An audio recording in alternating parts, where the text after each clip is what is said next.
This is the Natural History Museum in Rotterdam where I work as a curator. It's my job to make sure the collection stays okay and that it grows. And basically it means I collect dead animals. Back in 1995, we got a new wing next to the museum. It was made of glass. And this building really helped me to do my job good. The building was a true bird killer. You may know that birds don't understand the concept of glass. They don't see it. So they fly into the windows and get killed. The only thing I had to do is go out, pick them up, and have them stuffed for the collection. And in those days, I developed an ear to identify birds just by the sound of the bangs they made against the glass. And it was on June 5th, 1995, that I heard a loud bang against the glass that changed my life and ended that of a duck. And this is what I saw when I looked out of the window. This is the dead duck that flew against the window. It's laying dead on its belly, but next to the dead duck is a live duck. And please pay attention, both are of the male sex. And then this happened. The live duck mounted the dead duck and started to copulate. Well, I'm a biologist, I'm an ornithologist. I said, something's wrong here. One is dead, one is alive. That must be necrophilia. And look, both are of the male sex. Homosexual necrophilia.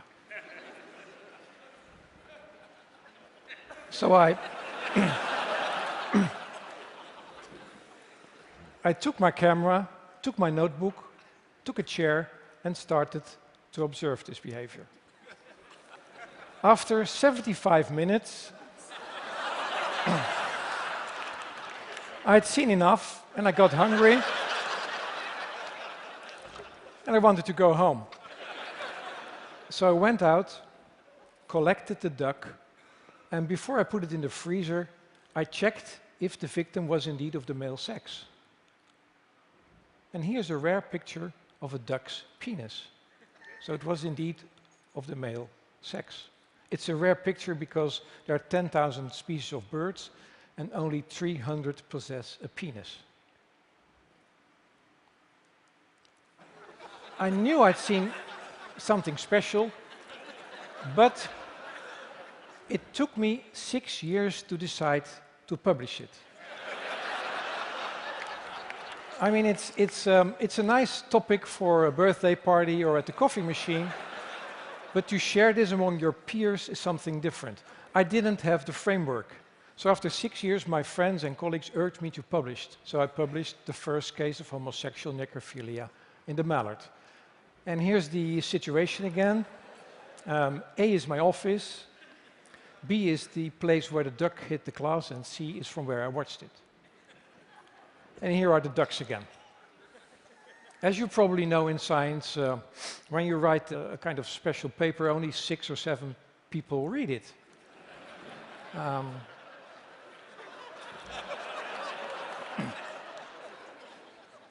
But then something good happened.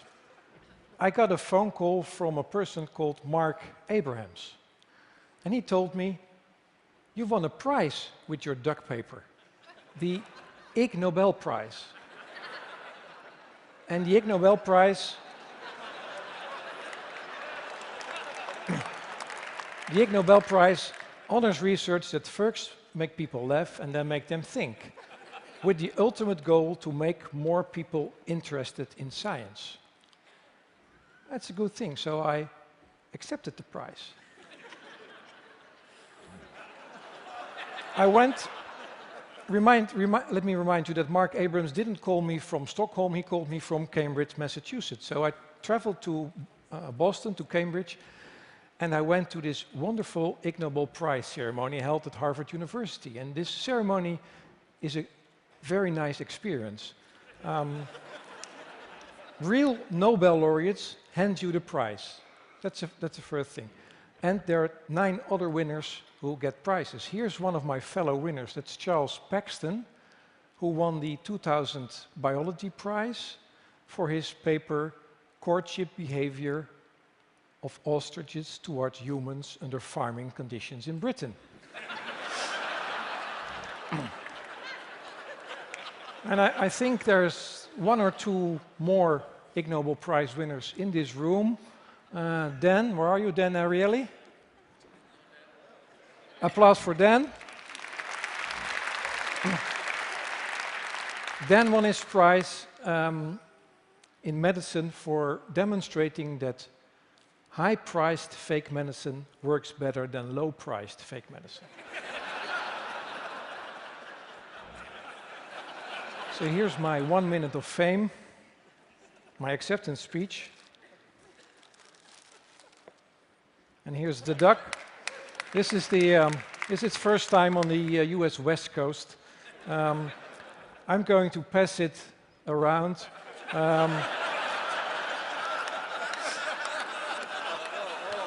Yeah?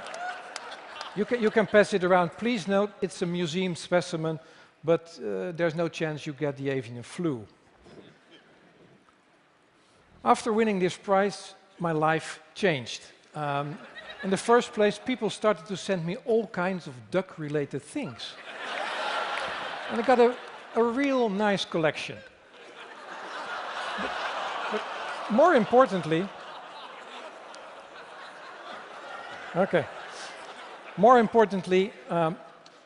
people started to send me their observations of remarkable animal behavior. And believe me, if there's an animal misbehaving on this planet, I know about it.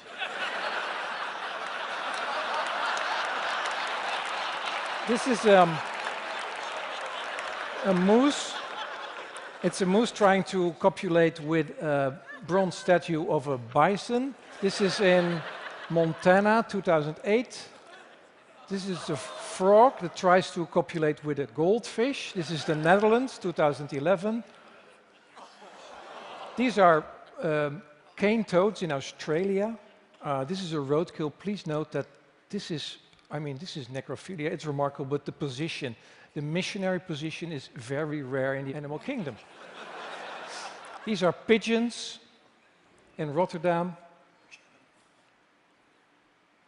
Barn swallows in Hong Kong, 2004. This is a turkey in Wisconsin on the premise of the Ethan Allen Juvenile Correctional Institution. It took all day, and the prisoners had a great time. So what does this mean? I mean, the question I asked myself, why does this happen in nature? Well, what I concluded from reviewing all these cases is that it is important that this happens only when death is instant and in a dramatic way and in the right position for copulation. At least I thought it was, till I got these slides. And here you see a dead duck. It's been there for 3 days and it's laying on its back. So there goes my theory of necrophilia. Another example of the impact of glass buildings on the life of birds. This is Mad Max. A blackbird lives in Rotterdam. The only thing this bird did was fly against this window from 2004 to 2008, day in, day out. Here he goes, and here's a short video.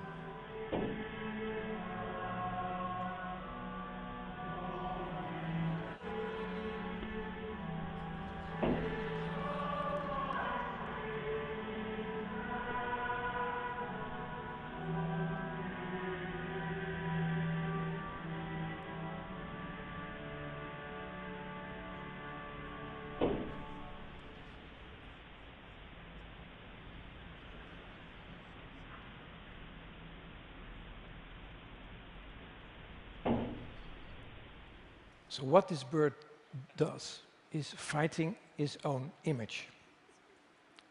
He sees an intruder in his territory, and it's coming all the time he's there. So there's no end to it.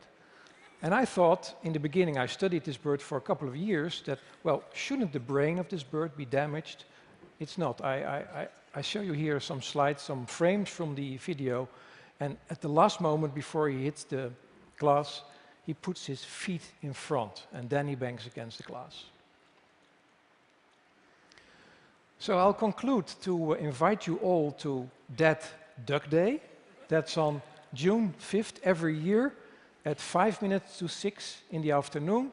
We come together at the Natural History Museum in Rotterdam. The duck comes out of the museum, and we try to discuss new ways to prevent birds from colliding with windows. And as you know, or as you may not know, this is one of the major causes of death for birds in the world. In the US alone, 1 billion birds die in collision with glass buildings. And when it's over, we go to a Chinese restaurant and we have a 6-course duck dinner. So I hope to see you next year in Rotterdam, the Netherlands, for Dead Duck Day. Thank you. Oh, sorry.